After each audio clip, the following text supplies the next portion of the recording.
mirë se erdhët në emisionin e radhës Në Kërkim. Në javën që shkoi u shënua dita ndërkombëtare e dhunës ndaj gruas me qëllim ndërgjegjësimin e gjithë popullatës botërore ndaj problemeve me të cilat përballen gratë në gjithë botën.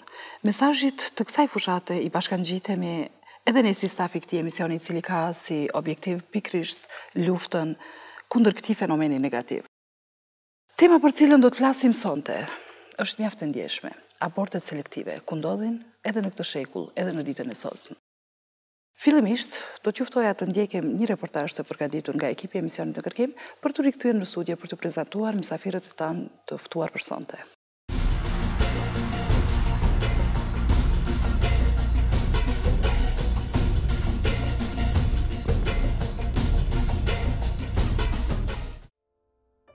Faji tyre i vetëm është se kanë pasur fatin e keq t'i përkasin gjinisë femërore. Quhet abort selektiv dhe nënkupton heqjen e fëmijës, abortimin nëse fëmia nuk është djalë. Në listën e vendeve problematike në raportin AOKB-s dhe të Këshillit të Evropës, përmendet dhe Kosova. Ndërkohë që raporti normal midis vajzave dhe djemve të porsalindur në vendet evropiane është 102 djem për 100 vajza, në Kosovë ky raport shkon deri në 115 djem për 100 vajza. Një fenomen që nga pikpamja sociologjike parashikon një situatë të zymt ku për çdo femër pas disa vitesh do të ketë 3 a më tepër meshkuj. Nuk janë të pakta rastet kur nënat detyrohen dhunshëm të abortojnë nga familjarët e tyre për shkak të gjinisë së fëmijës. Dhe kjo bëhet pas muajit të tretë shtazënisë, me rreziqe të shtuara edhe për jetën dhe shëndetin e nënës. I kam pas kushte shumë të vështira dhe pure jo ka një që më ka maltretu edhe më detyru prap të abortoj. Po, kam qenë e detyrume me kry abortin. Shumë e vështirë ka qenë, s'di. Unë vërejtis nuk e kam prit ato, po nuk di s'ka ova i moment. Dhe nuk e di vetë Zotit, Zotit e dhe më mirë. Arsyet janë ndryshme. Sfondi kulturor i një shoqërie patriarkale ku numri i madh i meshkujve në fis është konsideruar një avantazh në luftën paqe. Gjendja e mjerueshme ekonomike apo dhe ignoranca dhe analfabetizmi. Por nga ana tjetër të bie në sy edhe problemi mungesës kontrollit shtetëror mbi një sistem shëndetësor ku lakmia e një mjeku të pandërgjeshëm apo të korruptuar mundson një krim të tillë të shëmtuar me pasoja për gjithë shoqërinë.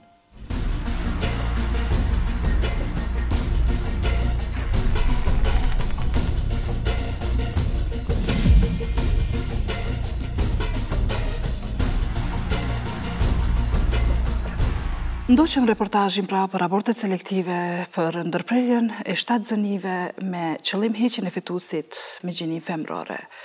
Dikush e ka quajtur edhe si gjenocid.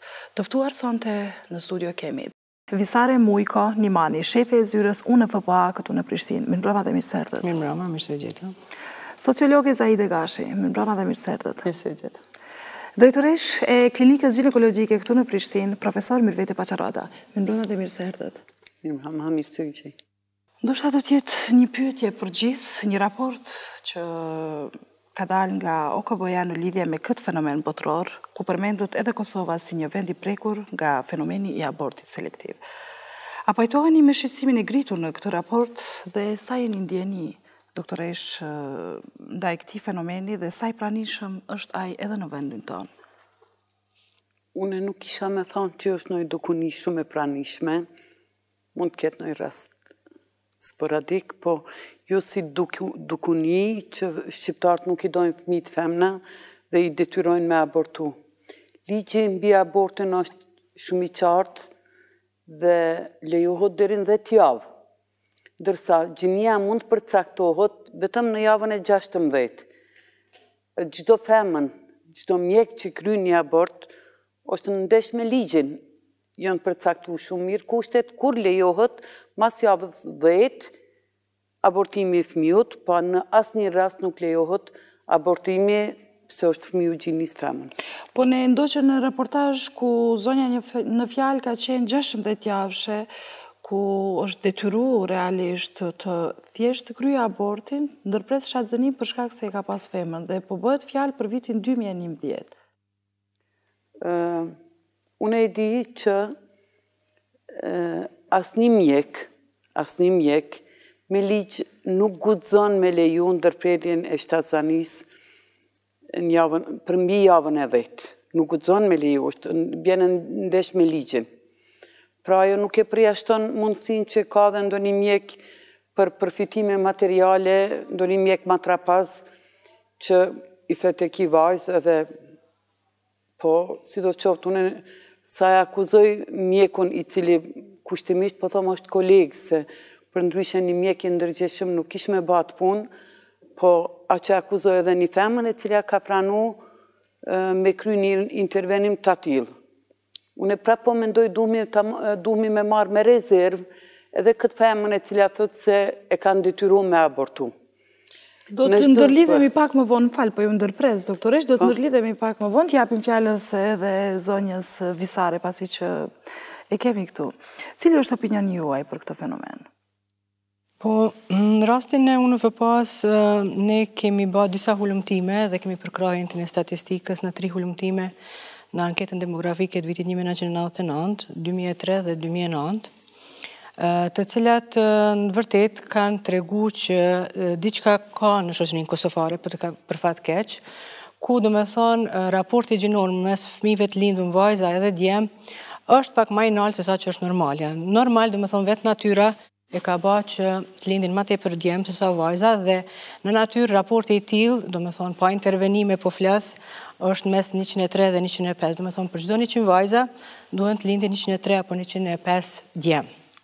Mirë po, në hulumtimet që më do me thonë, në Kosovë, për mes e një statistikës, ky raport në Kosovë sillet, po flasë për vitin, mas vitit 2000 deri tani, sillet dikun mes 107 deri 111-12. 107 të lindura? Për 100 vajzat lindura, lindin 107, 109, 108, po thonë varësisht prej vitit, ka dallu, që do me thonë se flet për një raport të çrregullum, kushtimisht me thonë në mes të vajzave dhe djemve. Natyrisht kjo është në rrënjë e sipër, sepse me hulumtim kemi filluar që të rrënjë, do me thonë që nështë po tregon, po realiteti është që ne duhet ta pranojmë që ne jemi një shoqëri që që preferojmë me pas djalë, që i çmojmë djemt më tepër, tash qoftë për shkak të emnit, qoftë për shkak të trashëgimisë, apo për gjëra tjera. Natyrisht në kohën e mëparshme ka qenë situata tjetër dhe djemt janë nevojit nështë edhe si fuqi punëtore dhe për që atë është edhe çmu nështë fëmijë djem, po tash situata ka ndryshuar. Mirë po thëmë, ka raste ku gratë kanë presione që të lindin djem, sidomos nështë mas 2 vajzave. Në mesin e hulumtimeve tjera është edhe hulumtimi që kemi bërë 2006 për shtacianin dhe planifikimi familjar, ku ka qenë hulumtimi kualitativ, do me thonë aspektet shoqërore të kujdesit gjatë shtatzanisë, por në mesin e tjera është preke dhe aborti, si dhe aborti selektiv, ku... Në cilin vit është bërë kërë? Në 2006. Keni ndonjë statistik për abortin konkret? Kjo ka qenë hulumtim kualitativ, do me thonë është pyet arsyeja pse disa gra kanë vendosur ose të abortojnë, që në shumicën e rasteve është deklaru gruaja që do me thonë ka pas mungesë të ose të mjeteve kontraceptive, pa ma parasysh gjinin, po flasim për abort në përgjithësi, dhe ose thjesht nuk ka mujt për shkaqe ekonomike të lindë fëmijë tjetër, dhe arsyeja ka qenë që ajo veç ka mbetë shtatzane dhe si mënyrë të planifikimit familjare ka shfrytzuar abortin për fat keq. Mirë po ka pas edhe raste, do me thonë, ku kam pas presion gratë që të lindin djalë, sidomos mas 2 vajzave, veç ka fillon ajo, do me thonë, dëshira që fëmija e tretë me qenë djalë. Mirë po për fat keq, ka ndodhur edhe që vetë gruaja ka vendosur me abortu fëmin vajzë, përkundër që burri nuk i ka bërë presion, sepse ajo ka menduar që vlefta e saj është më e ulët në familje nëse nuk lind djalë. Do me thonë, këto janë edhe disa dukuri shoqërore të cilat i kemi në shoqërinë tonë. E kemi në panelit dhe sociologën ku do të kisha dashur edhe opinionin tuaj. Kush janë arsyet sociologjike cilat janë do të thotë arsyet sociologjike për një veprim të tillë? Po në këtë rast edhe Kosova është një vend do të thotë që nuk është e paprekur në radhët e fenomeneve të ndryshme përderisa kemi raportin e Organizatës Ndërkombëtare mbi abortin selektiv. Faktorët determinant që shtytin të bëjnë një abort selektiv në radhë parë është mentalitetit që ne i takojmë, një mentalitetit që gjithherë dominon ana mashkullore. Ndikon tradita gjithsesi dhe varfëria në anën tjetër, do më në faktori edhe ekonomik, do thotë nëse një femën linë 1, 2, 3 vajza, dhe gjithër ajo pretendencat e faktorit mashkull, do thotë në këtë rast burrit, apo dhe ne e dimi që jemi familje që jetojmë në bashkësi familjare për qindja ma madhe, që në këtë rast dominon dhe vjerria, kunatat, kunet, do më në jashta faktorit burë dhe gru. E keni fjallin që ndonë ndoshta më shumë reflektohet në familjet më patriarkale? Më patriarkale, ku është dominanca do të të më shumë e faktorit mashkull. Dhe faktori ekonomik, nëse do të të ka një vajzë 2 dhe detyrimisht duhet të bëjnë një djalë, se nëse nuk ka djalë, do të të ndikohet edhe nga rrethi dhe nga vetë familja që po humbet emri, pastaj ne kemi dhe anën tjetër të trashëgimis, nëse nuk ka djalë, atina do t'i bartet pasuria, tash në këtë rast se femra vajza do të martohet dhe do të ndryshon mbi emrin, dhe gjonat e tilla do të që me vështirësi pranojmë ne si mentalitet. Ku unë do të kisha shfrytzuar rastin, edhe unë personalisht jam nani 2 vajzave, më herët bisedojmë edhe me doktoreshën edhe me zonjën Visare dhe me juve që kur ka lind vajza e dytë ka pas, do thot në 2 vizita që kujtimin e kam të freskët si sot, më është thanë që e mërzit që të ka lind vajzë. Po prandaj edhe na jemi një shoqëri që faktikisht për çdo ditë ballafaqohem me këtë, nëse një nanë e ardhshme, pavarësisht do të thotë edhe fëmijën e parë që merret parasysh se është shtatzan, që në parim do të thotë nuk i interesojnë se si është shëndeti saj, as si kalon me shtatzanin, po pyetja e parë është, hajde, a ke shiku, është djalë, vajzë do të thotë tek mjeku, apo dhe përgëzimi, dhe më në rrethin shoqënor, turnis nga familja dhe me gjërë, thonë, hajde inshallah një djalë. Doktoresh, a ka një statistik rreth aborteve në klinikat private, po edhe në klinikën ku ju jeni si drejtoresha asaj klinike? Fatkeqësisht, ne nuk kemi ndonjë statistik rreth aborteve, po i them kushtimisht rreth aborteve të mëdha, dhe kontrolla është pak e mangët. Dërsa në klinik, me ndërgjegje të plot për ju garantoj, abortet selektive nuk lejohen, nuk janë leju as për para, nuk lejohen as sot, nuk mundet me ndodhë komisioni me leju, komisioni përbatë prej 3 antarëve, 2 ginekolog, 1 psikiatër, nuk mundet me leju pëse thet gruaja, unë e kom 3 vajza, këtë fëmijë e kom prapë vajza dhe duna me hek, është e pamundun. Nuk lejohet. A kanë detyrim ligjor të flasin për klinikat private, sepse në reportajin që ndodhëm, aborti është kryer në klinikën private. Ne nuk e dim në cilin klinik, por a kanë detyrim ligjor këto klinika për të raportuar numrin e aborteve të tjera? Ligji është i njëjtë, si për klinik, do të thonë si për spitale, si për ambulanta private, ligji është i njëjtë. Të gjithë ballafaqohen me ligjin nëse kryejnë abort mbi 10 javë. Të gjithë ballafaqohen me ligjin. Opinioni juaj për këtë, zonja Visare, do të kisha dashur të kemi edhe opinionin tuaj. A kanë detyrim ligjor dhe si duhet të ndjekën këto klinika që kryejnë, do thotë, abortet selektive në klinikat private? Në bazë të informimit shëndetësor, do të thonë të obligueshëm janë të raportojnë dhënat, do të thonë për gjitha intervenimet që ndodhin të gjitha do të thonë institucionet shëndetësore, pa ma parasysh ajo private apo shtetërore. Po tash sa është raporti për fat keq, informimi shëndetësor në Kosovë është pak mrapa. Ministria e Shëndetësisë është në proces të zhvillimit me fondet e Luksemburgut të zhvillu sistemin e informimit shëndetësor dhe do të thonë shpresojmë që do të ketë përparim në atë drejtim. Mirë, por tash për tash nuk kemi dhëna të sakta, jo vetëm për abort, por edhe shumë gjëra tjera, do të thonë dhënat jemi në mangësi. Por obligim ligjor kanë. Cili do të ishte qenë, ndoshta do të ishte qenë mirë të kemi edhe juristin, konsulentin ton ligjor këtu sonte. Cila do thotë me cilin nen, të cilit ligji, me cilin nen akuzohen këto, ndoshta drejtoresha ka informacione më shumë nëse nuk ka bërë keni edhe ligjin. Ligjin mbi aborte, do të thonë rrethanat e veçanta për ndërprerjen e shtatzanisë. Kjo nënkupton abort quhet çdo ndërprerje e shtatzanisë para javës 22. Kur bas javës 22, në ato kushtet veçanta, mendohet që ai fryt edhe mundet me mbijetu. Normal nëse ekzistojnë, nëse jepet mundësia. Do të thonë çdo ndërprerje e barës para javës 22 quhet abort. nuk lejohet. Përveç javës, mbi javën e vetë, mase ka përcen gruaja javën e vetë, mund të lejohet në ato raste, kur rrezikohet jeta e gruas nëse e lind atë fëmijë, apo anomalitë e frytit që janë detektuar me anë të ultratingullit, janë inkompatibile me jetën. Do me thonë, ai fryt nuk pritet, ka asi deformitetet të mëdhaja që edhe kur të lind nuk është i aftë për jetë. Për ndryshe lejohet edhe në disa rrethana të veçanta, lejohet në rastin e dhunimit, lejohet kur janë viktimat e trafikimit, kur janë marrëdhënie të padëshiruara, marrëdhënie seksuale me të mitur, lejohet incesti familjar, marrëdhënie seksuale ndërmjet dy personave me retardim mendor. Do më thonë, janë gjitha rastet që duhet të arsyetohet pse po lejohet ai abort. Pse po lejohet ai abort. Ne duhet të kemi të qartë që aborti është një intervenim shumë serioz. E damton shëndetin e gruas, e damton buxhetin e shtetit.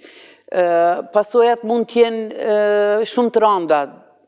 Fatmirësisht është rallë, po mundën me përfundu edhe me vdekje. A keni pas në një rast konkret, doktoresh, në klinikën tuaj që ka pas pasoja të rënda? Kështu, ne është fat i madh, po them është prap fat i madh, vitet e fundit nuk kemi pas në vdekje si pasoja abortit, nuk kemi pas. Mentaliteti jonë është sikur që e kemi një mentalitet jo të shëndosh, jo të mirë lidhën me gjinit e femnave, po edhe nëse ajo ka abortu, do më thonë, edhe nuk mbetet më shtatëzan. Ka ndodhë pasojat, nuk mbetet më shtatëzan. Ajo nuk e tregon atë. Nuk e tregon që është pasoja abortit, shtatëzania. Prandej, duhet me ndohet shumë herë para se të vendoset për abort, edhe për abort vogël para javës 10. Mos bisedohet dhe një javën e 22. Doktoresh, ju keni një eksperiencë në periudhë kogja gjatë kohore që... 30 vjeçare. Na thuani, keni pas në një rast që gruaja ka qenë detyruar, do thotë, po flasim konkret, për abortet selektive. Ka qenë detyruar nga bashorti, sepse unë jam e vetëdijshme që mund gjinet ndonjë mundësi kur gratë hyn aty dhe me ndonjë sinjal kështu me sy ose me ndonjë gjest. A keni pas ju ndonjë rast gjatë kësaj periudhe? Shpesh ne kemi rastet të tilla. Do të thonë jo për gjini, po nuk don burri, nuk është i pajtimit me lind, po prandaj ju thash, po du me marrë me rezervë edhe intervistin e asaj zoje që ka pas atë fatkeqësi me abortu fëmijën e gjinis femën.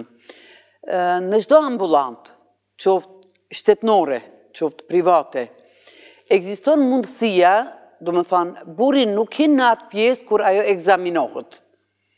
Ajo ka kohë me bisedu me mjekun, me i tregu mjeku që une këtë fëmijë po edu, po nuk po mlen burri. Në rastet të tilla, në rastin, si që pam në reportazh, ajo përveç kësaj ka qenë dhe viktime dhunës së familje, dhe mos harrojmë që këto gra rrihen nga mëngjesi deri në darkë. Është keq trajtuar edhe gjatë shtatzanisë. Po flasim për reportazhin që sapo pam. Është keq trajtuar edhe gjatë shtatzanisë. Dhe ato tashmë ju ka hy tuta në palc dhe frigohen ndoshta edhe me mjekun me bisedu. Mundët me egzistu edhe e mundësi që frigohen, po është obligimi mjekut dëshirën për abort. Ne nuk e pyesim burrin a don ti me abortu gruaja jote. Ajo vendos për vete, do më thonë, ajo thet du me mbajt këtë shtatzani, nëse është e moshës madhore, i ka 18 vjetë, unë du me mbajt këtë shtatzani, apo gjithashtu ajo nuk mundet me obligu dhe me mbajt nëse ajo don me abortu atë fëmijë. Po ndonjë arsye tjetër, për shembull, jo për gjini deri në javën e 10. Gruaja është ajo që vendos a don me mbajt atë shtatzani apo jo. Do më thonë, mjeku nuk ka kurfar obligimin ndaj burrit vet me ndëgju dhe mendimin e tij. Po ata zakonisht hyn me gra, doktoresh. Ju keni një eksperiencë goxha gjatë. Disa raste hyn me gra, te ultratingulli tash mundën me hy me gra, po nuk mundën me hy në ambulant ekzaminimeve, nuk është e lejume, gruaja ka intimitetin e vet. Po kur mirët vendimi për ekzaminim, doktoresh, ajo punë veç përfundon pastaj? Jo, nuk përfundon. Jo, ajo gjithmonë ka kohë, me i thonë mjekut, unë këtë fëmi nuk du me abortu, edhe mjeku do të përgjigjet nëse kundër dëshirës saj e aborton një grup. Po pastaj, kur mjeku del dhe i thot bashkëshortit, doktoresh, po flasim tash për viktimat që... Ndëgjomni, mjeku nëse... Mjeku... A ka ndonjë gjinshmëri? Unë e di që ju keni koqa një eksperiencë gjatë. Ndëgjomni, mjeku normal mundët nëse i spjegon pasojat e një aborti, burit vetë, edhe mundët me bind, edhe shpeshere neve nga ka ndodhë, për shambull, kanë ardhë me abortu, nuk kanë qenë të martuam, pse po doni me abortu, po nuk kemi të martuam, nuk kemi banes, nuk kemi automobil, kur jemi ullë me u spjegu në probleme që nështë ajo marë, kur mo nuk do të linë fëmi, kanë dalë, nuk është obligative me pas edhe banesën, edhe automobilin, edhe gjitha kushtet, në shpeshere ndodhë që bindën kër ju tregojnë pasojat, se normal, ata nuk e kanë informatën që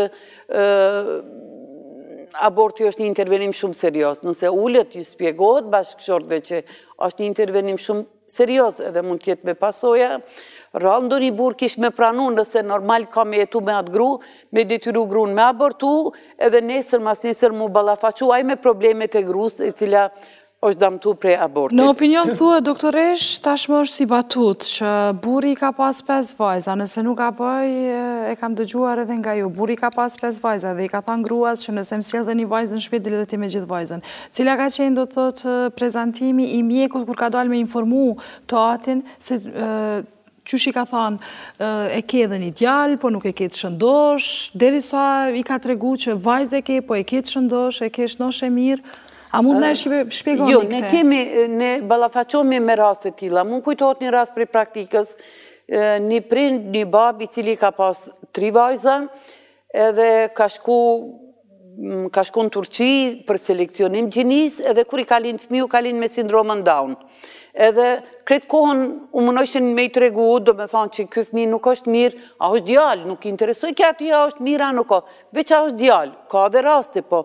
Ato e raste sporadike, po kryesisht është një vedisim, unë po krasoj me fillim të karierës time, edhe me tash është një vedisim shumë i madh i popullatës, do me thonë, edhe për kontracepcion, që abortin mo nuk e përdorin si metodë planifikimit familjar, për kundrazi, kanë informata dhe për kontracepcion, pra, unë e përshtypja jeme, personale është që nuk është shumë me rëndësi gjinia, sikur nështë para 20-30 vjetëve.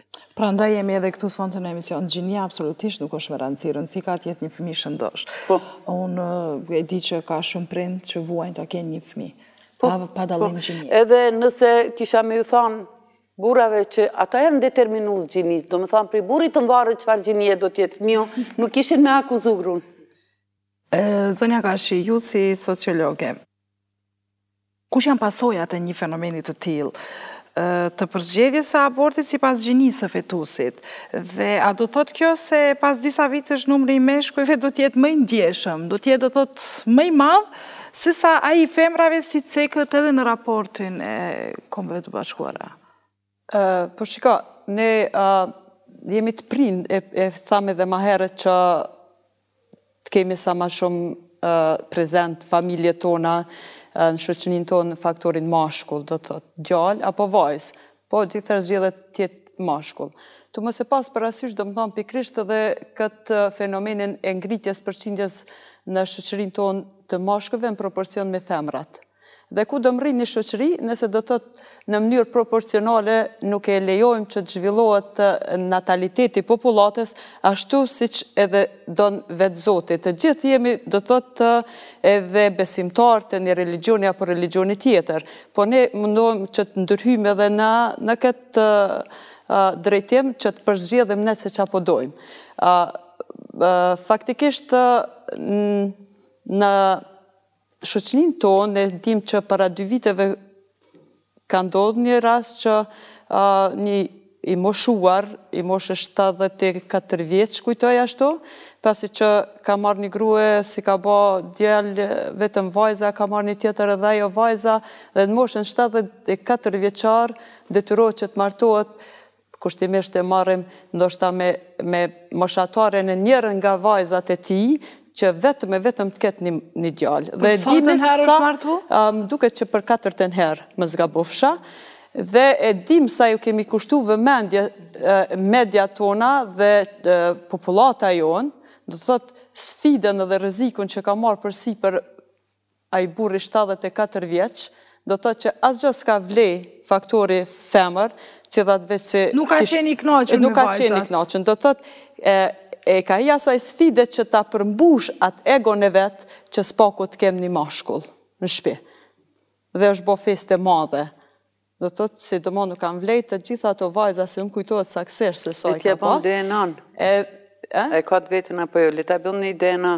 Pavarësisht, ne nuk ka rëndësi, do të thotë se me rëndësi është që ai ka qenë lidhje bashkërtore me atë femër, që me marë realisht i bjen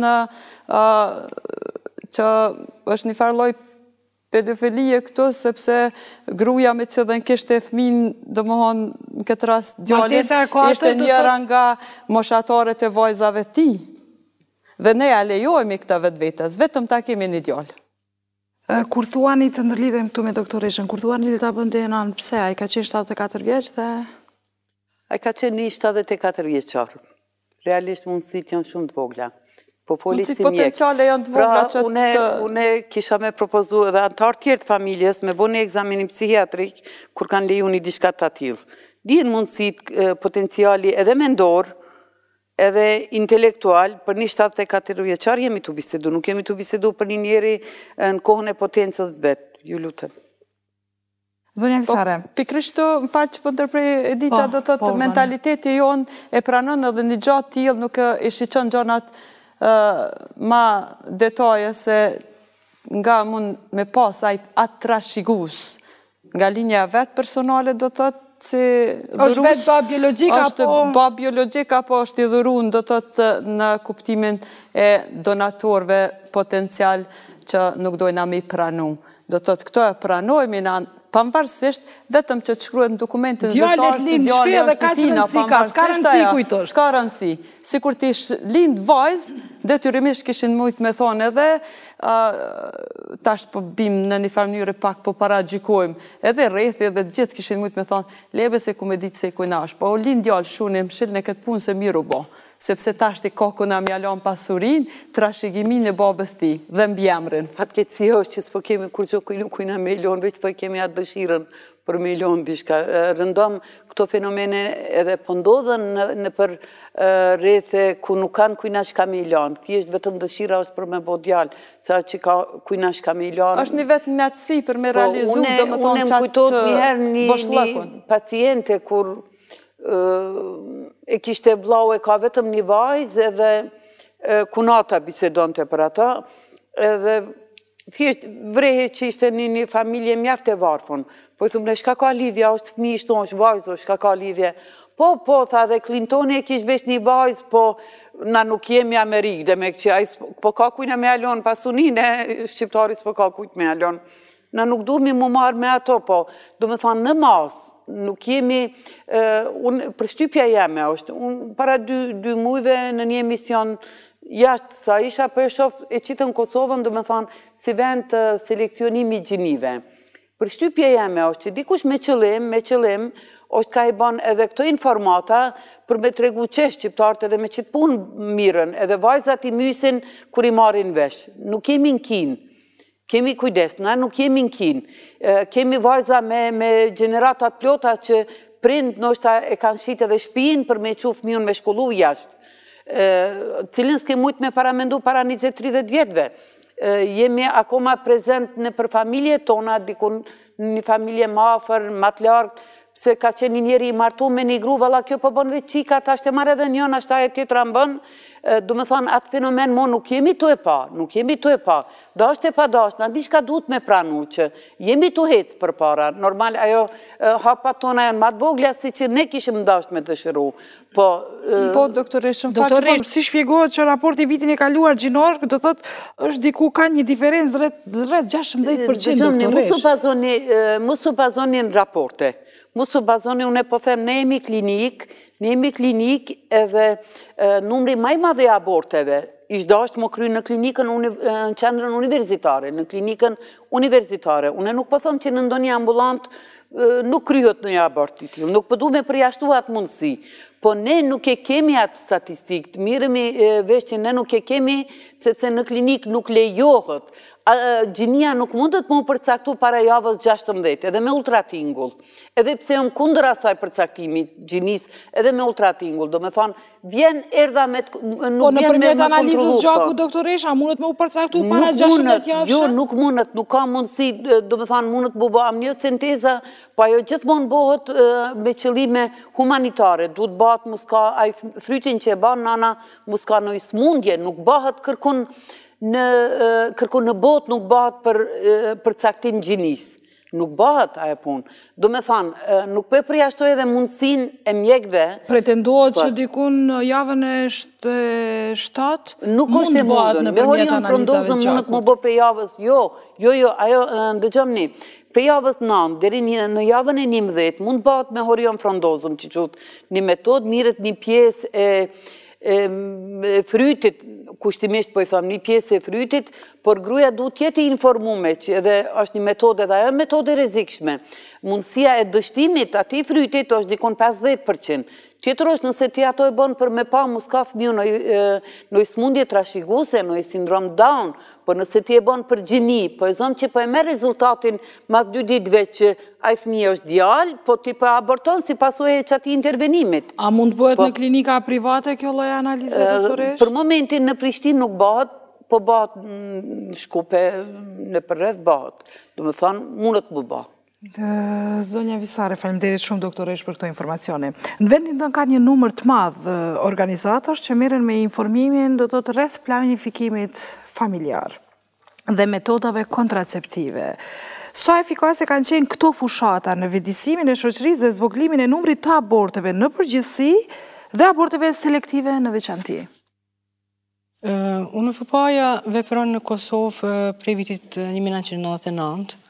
Dhe në mandatin e UNFPA-s, do me thonë, punojmë në shëndetin riprodhuese, drejtat riprodhuese, si mandat kryesor, dhe aty kemi dhe barazin gjinore dhe grumbullimin e zonave, do me thonë, për popullsi. Dhe që nga fillimi, do me thonë, në Kosovë, për fat keq, planifikimi familjar po flasë në kohën e ish Jugoslavis, metodat kontraceptive, po flasë për metodat moderne kontraceptive, janë përdorë nështë për çështje politike.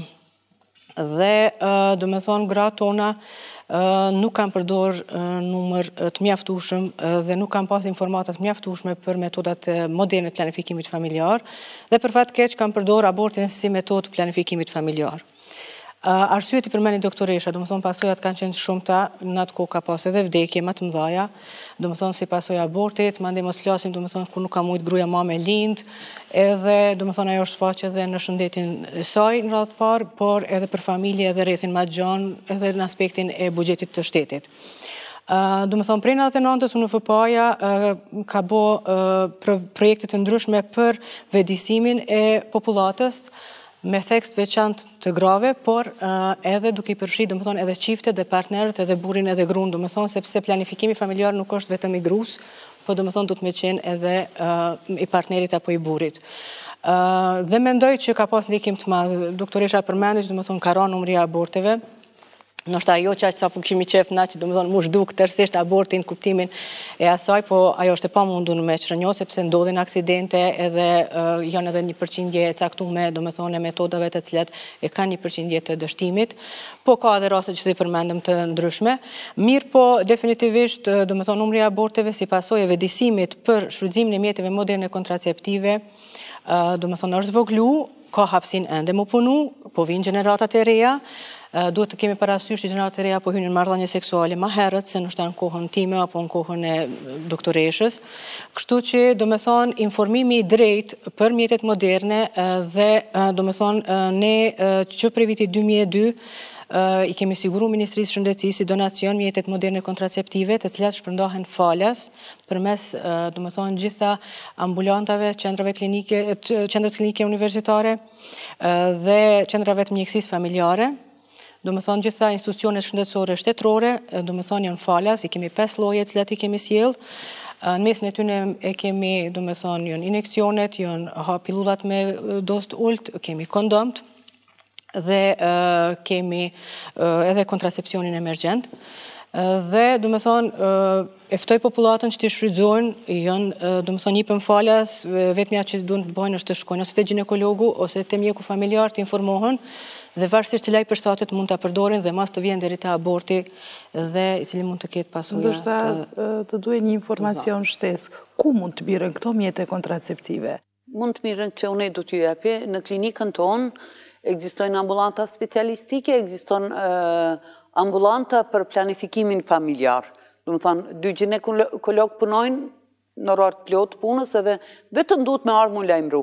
Në klinikën ginekologjike. Dhe aty mund të mirën mjetet kontraceptive. Mjetet kontraceptive i pën falas. Po, përveç klinikës, do me thonë, ato njerëzit mund të shkojnë edhe në ambulanta, do me thonë që janë në fshatna, aty janë një numër i caktuar, varësisht për shkak se nuk kanë mjek ose ginekolog, do me thonë mund të mirën kondome, ose gratë që veç kanë fillu të marrin pillulla, mund të marrin vazhdim i marrjes tyre, si dhe në qendrat e mjekësisë familjare. Do me thonë munden me u drejtu lirisht edhe te mjekët familjar, edhe t'i kërkojnë ato. Në disa bile qendrat mjekësisë familjare, për shembull kondomt, i kanë të ekspozum edhe në tavolina, apo në disa vende si pak masi, ku mund t'i marrin pa kurfar problemi. Zonja Gashi, ju si sociologe, do thot, unë e di që keni vizitu qoftë pjesën rurale, atë dhe po ashtu edhe atë urbane, fshat apo në qytet. Ku është më shumë e theksuar kjo? Të deshta më ndërlidh se ne ende vujmë nga paragjykimet edhe të qenurit të femër është turp të përmen shemnin kondom, ose masat preventive, që faktikisht edhe kemi një shtres ende do të pashkolluar që pak si vështirë observon këtë pjesën do të masa preventive. Dhe është një sankcionim vetë vetës që ja bajnë se është marrë me thonë doktoreshës qysh kisha mujtu në minalë fëmin. Apo burri, shambo thot, e cte se di onë, që kemi përzitin punë të Allahit. Po jo, se i thetë buri pëse si rujti. Po, edhe gjithëherë, po, prandaj që të përdu më lidhë se gjithëherë e akuzura është femra. Do të thotë, edhe nëse ndodhë një shtatzani e pa planifikuar, do të thotë në familje, gjithëherë akuza është drejtë gruës, thotë ti ki fajet. Aty pajtohëm me juve, aborti ekziston. Aborti ekziston si kur një metod për të themen kushtimisht për mos planifikim familjar. Ajo nuk përjashtohet. Ekziston ajo abort, po aborti si metod për selekcionim, aty nuk pajtohëm. Nuk pajtohëm se nuk është dukuni, ju thash prapë. A keni pas në do një rast doktoresh do thotë ku janë kryesisht në pajtimin e 2 palve, do të edhe të burit edhe të grus. Le të pajtohen ata gjithditën. Nuk lejohet, është me ligje ndalume.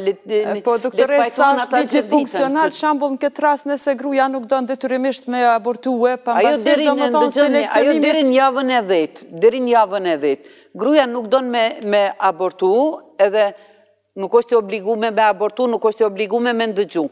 Edhe mjeku, nëse gruja thët une nuk du me abortu, mjeku nuk gudzon me abortu atë gru. Nuk gudzon me lisht, nuk gudzon. Gruja nuk gudzon me thonë, gruja nuk gudzon fare me thonë. Sepse ajo rizikon edhe martesën, doktoresh, edhe sot e kemi një përqindje shumë madhe të femrave që nuk janë të pamvarura, doktoresh. Është faktori ekonomik, ajo do të mjë nënshtru detyrimisht dëshirës të burit, sepse nëse ajo nuk e ndëgjon që të aborton dhe e bon, do më tha, në këtë rast për qumë kushtimisht bëhet kryene që se nuk do të abortoj, pambarësisht gjinis, atëre hek dorë burri. Maje dhe me gjithë to heq mu pishpje që patëm fjallin pak ma erët e dita që përmendi. Qa do të bën një femën shabull një non, nesër, është familja burrit përjashtëm prej familjes, burri po ashtu, që është faktori kryesor. E patëm rastin konkret, edhe rasti konkret, edhe pas nëjna dhe të familja babës, edhe ata i kanë kushtet e veta dhe punë të veta që nuk kanë mundësi ekonomike që ta majnë, edhe tash këtë rast bijen, sepse ne dim sa jemi diskriminuar si gjini, do më thonë që nga linja e babës, qa do të bën një nanë në tardhmen, me një fëmi, kur ajo nuk është në gjendje me majtë as vetën e vetë, e mos flasim edhe fëmije nesër. Nuk ka kulum mi kokë, nuk ka mjete ekonomike për nevojat elementare për jetë, dhe aso e imponuat detyrimisht që ta ndëgjoj dikënd. Dhe të bën ashtu që shpëthojnë të tjerat. Sepse nuk është e pamvorne. Faktori ekonomik është një faktor shumë e rëndësi që e dim të gjithë, do të thotë që na imponuat ta jetojmë jetën simbas të tjerëve, përderisa ne nuk kemi të pamvorne, dhe të zonja ta marrin vetë vetën dhe fëmin tonë.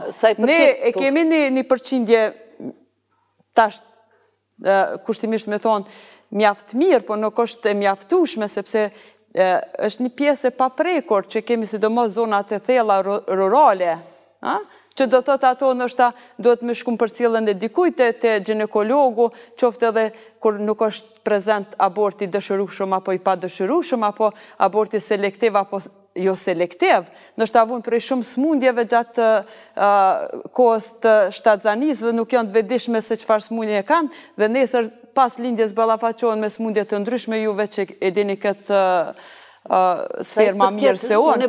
Po e kemi fjallën që ne gjithëre duhet me ngritë zonin të njerëzit që janë vendimars, të njerëzit që veç e shtim funksion ligjin, dhe të pjesa dhe thot e paprekur në këtë rast, që ju imponuat aborti si planifikim familjar, që patëm fjallën s'ka rëndësi 2 vajza, 3 e 4 duhet detyrimisht djalë, sepse u bëndën shumë fëmi me qka mi mojt, edhe tash ti duhet me lshuat gru, apo me marrë tjetërën. Me që kemi zonjen Mujku, do të kisha dasht zonja Nimani, do të kisha dasht opinionin tuaj pasi që UNFPA-ja ka bën një hulumtim. Hulumtimi është bërë në gjithë teritorin e Kosovës, apo jo? Cili është opinioni juaj për këtë dukuri negative? Qoftë edhe për raportet selektive, edhe për lindje, si që tha sociologja, deri në 6 e 7 për të banë një djarë. Që një hulumtimi, unë e ceka dhe ma herë, dhe më thonë, ka qenë hulumtim kvalitativ, dhe më thonë, janë pyet opinionet, ka qenë me fokus grupe, dhe më thonë, ka qenë gratë, ma të reja, ma të më shume, të moshave të ndryshme, ka qenë edhe prej komuniteteve tjera, po ka qenë edhe grupi i punëtorëve shëndetësor, dhe më thonë, ginekologëve. Dhe, dhe me thonë, aty gratë kanë bisedu për çështje të ndryshme të gjatë shtatzanisë, po flasit që është kujdesi gjatë shtatzanisë, po mes në tjereve ka qenë edhe aborti. Qoftë aborti selektiv apo aborti i indukum, dhe arsyet. Për abortën përgjithësi, arsyet nga ana e grave kanë qenë në radhë parë kushtet ekonomike. Mirë po, kur është shtru pyetja, do me thonë, për abortin selektiv, kanë thonë që në disa raste, do me thonë, gratë kanë pranu që kanë pas aborte selektive për shkak që i kanë pas 2, 3 apo edhe ma tepër vajza dhe prej dëshirës që t'i plotësohet, do me thonë, të ketë një trashëgimtar kushtimisht me thonë mashkull. Por gjithashtu edhe ginekologët kanë pranu, do me thonë që ekzistojnë rastet e tilla, që dukuria është në ranje e sipër, që besoj që edhe ne jemi dëshmimtar, do me thonë, sidomos me gjeneratat e reja që situata po ndron, por që do me thonë ende është prezente, sidomos që përmendi zonja që do me thonë në vendet rurale ende kemi presion, do me thonë që të ketë një trashëgimtar, s'paku një, që se jo ma tepër, dëshira nështë është ma tepër, por që ne mendojmë si organizate e Kombit Bashkuar që nevojitet një hulumtim pak ma i thellë në këtë drejtim, do me thonë që të shiqojmë edhe aspektet tjera dhe dukurin saktësisht se çka po ndodh. A mund të na tregoni, zonja Mujko, si është do të raporti, keni ndonjë raport hulumtimit në rajon? Ne e dim që edhe Shqipëria do të është e prekur nga ky fenomen, por edhe në Europë edhe në botë.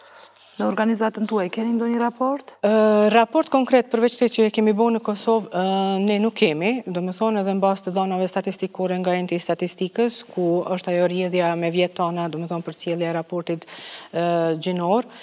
Mirë po ndoshta kisha ndërlidh rastin e kundër që po ndodh në Amerikë, ku para disa jave mu merr një raport ku faktikisht dëshira në Amerikë po dominon që me pas fëmijë vajzë. Dhe po shkon në ekstrem tjetër, do me thonë, ku gratë që kanë është 1 apo 2 djemë, shkojnë madje edhe me IVF që të kenë djalë, edhe pse 2 lindje tjera i kanë pas normale, po për shkak të selektimit të gjinisë, që faktikisht po i çrregullon prapë balansin në drejtim të kundërt, dhe faktikisht po shfaqet brengosa në atë drejtim. Po unë kisha dashur nështë edhe njerë me cek që edhe në aspektin religjion, asnjë religjion nuk e përkra abortin si abort, po aq edhe ma larg abortin selektiv. Do me thonë, është edhe një aspekt që duhet kemi kujdes ne si popull, po thamë, që do me thonë po preket edhe ajo pika religjioze, që do me thonë që nuk e aprovon asë një religion, apo nuk e promovon abortin për shkak të gjinisë. Dhe në anën tjetër, kisha apelu që që do fëmije me vajzë apo djalë, ta qmojmë shëndetin e tyne, edhe të mendojmë për ardhmërinë e tyne, jo të shiqojmë është vajzë apo djalë. Funit, ne jemi dëshmitarë dhe viteve të fundit që nështë në atë drejtim, ma te për vajzat po kujdesin për prind se sa djemt, nështë arsyet kanë qenë të ndryshme për shkak të shkaqeve politike, ata kanë emigru jashtë, dhe kanë metë mirë, po realiteti është që gjithë një ma tepër jemi dëshmitarë që kujdesin dhe i prindve po e merë vajza e jo djalë. Prandaj unë jam shumë e lumtur që i kam t'i vajza. Doktoresh, ne tash e dim që ka mënyra nga më të ndryshme, do të thotë edhe si që përmendi zonja Mujko që me IVF do të thotë është mundësia. A ka mundësi do të thotë në atë mënyrë të përzgjidhet gjinia? IVF-i është një metodë, do më thonë, një shtatania asistuar, dhe në kushte normale, ajo është një metodë dhurimin e një fëmijët, nuk ishtë dashtë më bo për zgjedhja e gjinisë. Fatkeqësisht gjithmonë ekzistojnë një kategori e njerëzve që kushtimisht po i them t'jenë kriminalizum, nuk është etike, nuk është morale, duhet t'i gëzohemi ato shka ta falë Zoti. Ato shka ta falë Zoti. IVF-i është një metodë aty në prindve që nuk kanë fëmijë, thjesht me ja mundësu me pas një fëmijë. E nëse ata kërkojnë, përveç që po du fëmijë, po që ka mundësi edhe djalë me qenë, nuk është morale, nuk është ndershme, po jemi dëshmitar, ne në klinik nuk e punojmë IVF-in, jemi dëshmitar që në për institucione private, qofte edhe në Kosovë, po kryesisht derivon këto janë punu jashtë në për shtetet regionit, jemi dëshmitar që ata fëmijë që po lindin me IVF, po lindin normal ma shumë mashkuj. Edhe kur i pysim në ato gra, për shembull nëse thet një çmim ka qenë 5.000 euro veç me provu me mbeti shtatzane, pra nëse është bo selekcionimi i gjinisë është pagu dhe ma shtret. Po pikrisht dhimi këtë të mentaliteti e populatës në fali dita që nëse një periudhe gjatë kohore nuk ju falë Zoti fëmijë dhe imponon që të përdorin këtë mas, fillimisht tojnë nuk ka rëndësi djalë, vajzë, veç me pas një fëmijë, dhe kur e shohen që po arrihet ajo, atëherë tojnë, stop, po të paguj ma shumë veç të djalë. A e mundëson kjo metodë për zgjedhjen e gjinisë, doktoresh? Mundësia ekziston, me liq nuk është e lejume. Në asë një shtet, me liq nuk lejohet për zgjedhja e gjinisë. Por gjithmonë, për i them, ekziston një kategori njerëzve të kriminalizum, nuk është përjashtim edhe mjeku prej asaj kategorie. Falenderit shumë, doktoresh, që ishit sonte këtu me ne. Falenderit për juve. Unë po mendoj që këto emisione në një mënyrë janë edhe një promocion i përdorimit kontraceptive, të cilin e kemi me të vërtet në kanë mundësu formë donacionit, edhe i kemi falas. Dhe është shumë ma mirë që femnat tonat lajmërohen, mos vje fare të abortin, nuk diskutohet për selekcionim gjinis, po ka metoda kontraceptive, gjdo metodë kontraceptive është ma pak e damshme se aborti. Ajo shkakton damtime edhe fizike, edhe psiqike, di shumë nana që jo për qëllime e selekcionimit, se ultratingulli në Kosovë nuk është shumë afat gjatë, do me thanë. Kjo për ndodhë kohën e fundit, nështë 10-20 vjetë e fundit. Po di nana që para shumë vite që në detyru me abortu fëmijën e vetë për e thona ekonomike, sociale, apo ku di une për ndonjë rrethan tjetër jo nda bashkëshortët, edhe sot e kësaj dite psiqikisht vujnë e kom hek një fëmijë. Do më thonë, është një metodë që lënë pasoja. A është me ligj e përcaktume që të mos tregohet, do thotë, mos tregohet gjinia fare? Jo, nuk është e përcaktume, nuk është e përcaktume. Do më thonë, me ligj nuk ndallohet. A do t'ishte mirë, do të kisha dashur opinionin edhe të zonjës është, jo të ndallohet, të punohet ma tepër në drejtim që gratë të vedisohen që kur të vinë të mjeku, me pyet mjekun, a është fëmiu jam mirë? Se mos ndalohet rrepsisht me ligj, doktoresh. Po, edhe jo, nuk ka arsye pse mos ajo është fëmiu i saj, nëse nuk gjinet, ndëgjoni, ajo unë mundem me i thonë dikujt edhe kur e kontrolloj e ke vajzë. Nëse ajo nuk gjon në ginekolog të pandershëm me mbyt atë fëmijë, çka ka lidhje pse din ajo e ka vajzë apo djalë. Do të kishte qenë mirë, doktoresh, të ndodhë sepse pikrisht edhe në 2011 edhe në 2012 klinikat private po kryejnë aborte, edhe në ditët e sotme. Andaj, unë e thash do të thotë në mënyrë shumë njerëzore, dhe pse jo, t'i bëjmë edhe një apel, edhe Ministrit të Shëndetësisë, të bjen një ligj të ndërpret tregimin e gjinisë. Derisa femrat tona, po në këtë rast, me shkujtojnë të vetëdisohen, që nuk mos tjetë e pa diskutueshme aborti. Jo, unë po mendoj ligji ekziston.